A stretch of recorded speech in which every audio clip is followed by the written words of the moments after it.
Hi students, welcome to HSC Earth and Environmental Science and Module 7 on Climate Science.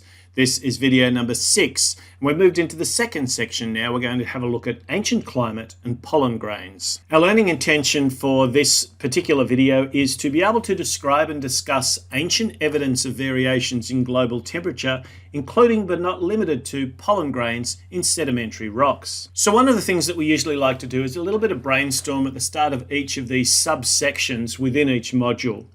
The second inquiry question focuses on the scientific evidence that tells us that there have been climate variations in the past. So in the first section, we kind of looked at the fact that there may have been some sort of natural cycles that might contribute to rising and falling levels of things like carbon dioxide in the atmosphere. So now what scientific evidence do we actually know?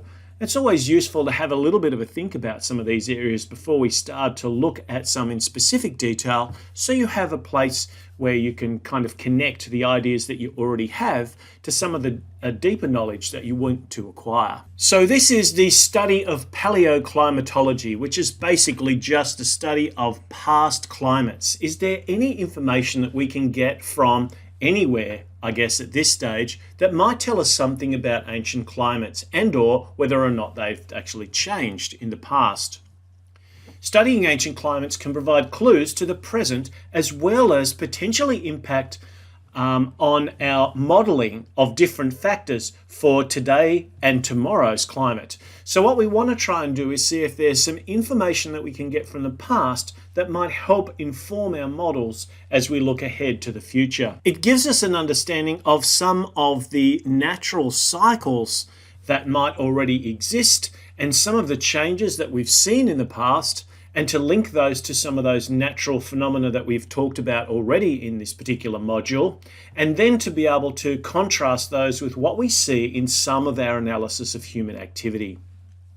The challenge is to gather data from a variety of sources about ancient atmospheres and oceans, to study paleoecology, to look at some of the different types of organisms that were around at the time, to draw some parallels between the types of organisms that have existed in the past and the ones that exist now, and to see whether or not we can make some conclusions about the types of environments, the types of paleoecosystems, the interrelationships between different organisms that may have existed throughout geological time. So then what are some of the key areas that we want to try and have a look at in our study of paleoclimatology?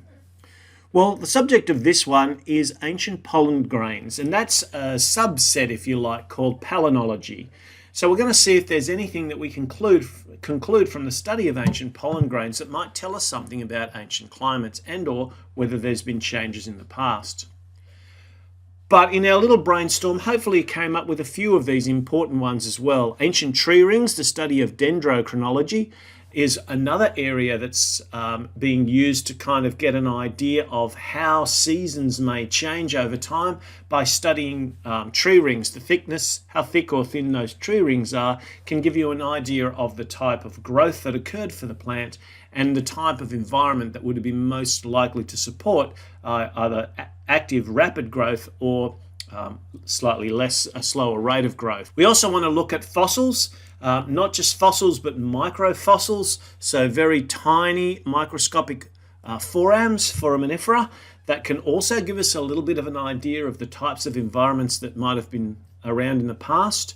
We can look at ice cores, whether recent ice cores that we can go back in time or ancient ice cores. And we'll also have a little bit of a look at radioisotopes, especially things like the oxygen-18 isotope. So we're going to have a look at a range of different types of areas of evidence to help support this idea of paleoclimatology. And what is it that we can learn by studying some of these key features from the past. If you're a bit of a fossil nerd or a keen botanist, then you probably have already been just a little bit excited about these kinds of images that we see from pollen grains, both ones we can study now and also ones that we find present in rocks from the past. Pollen grains are the sperm-carrying reproductive bodies of seed plants, and they tend to represent things like conifers, most commonly flowering plants, but also cycads. And they give us a little bit of an idea of the different types of organisms that may have been using these types of reproductive strategies, both now, of course, and in the past. And the reason for that is that each pollen grain has its own unique shape depending on which type of plant it came from. So if we can do some matching, it could be a simple case of picture matching, but obviously it can get a lot more sophisticated than that. But at this stage for us, when we're not very experienced in looking at these sorts of things, we can just do some basic picture matching to see if we can get an idea of what the shape of different pollen grains was and how they might be useful in helping us to identify specific types of plants that produce that pollen, and by understanding what those plants are, to get an idea of the type of environment that they may have been found in, wherever those grains have been found in the past. One of the important things about pollen is that their walls are made of a substance which is known as sporopollenin, and that's a very chemically stable and strong substance, which means that it's a little bit resistant to some of the processes associated with fossilization, and that makes it a really good substance for us to be able to find preserved in rocks after that process of cementation, and formation of the rock. And it's always nice to have some local examples, and certainly the family Myrtaceae are an incredibly important Australian floral family, and they include things like the eucalypts, the paperbarks, the melaleucas, leptospermum, and quite a wide range of other types of very common Australian natives.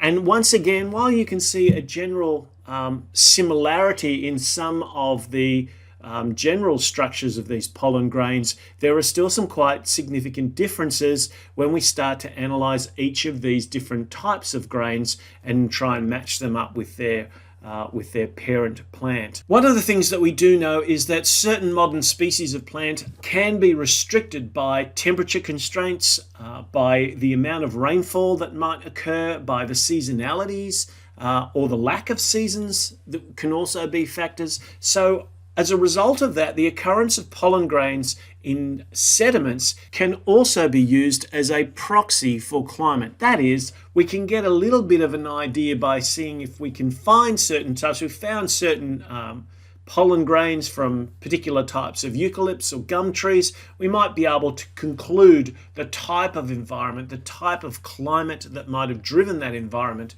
in the past. So it's important for scientists to count and identify isolated pollen grains, generate diagrams of the type and abundance of these samples, and get some sort of an idea of maybe what the paleobotany was for a particular area, at least to try and understand the plant species. And the plant species are so incredibly important because they are the basis of every food chain and food web. Without the plants really are the dominant species that determines what types of animals you might find in a particular ecosystem. So understanding the type and distribution of the plants is really important to understanding the whole picture of paleoecology, and hence some of those very important physical factors or abiotic factors that contribute to a particular ecosystem, including a paleoecosystem. So what we can do is we can take cores in the same sort of way that we do with our ice cores from sediments, and to try and look at isolating some of the pollen that might be present. Obviously this requires microscopic work. You can't see these sorts of grains with your eyes. You need to have instrumentation that's going to help you do this. And that helps us to be able to record some of the changes in vegetation going back hundreds, thousands, even millions of years, providing a clue to changes in the climate.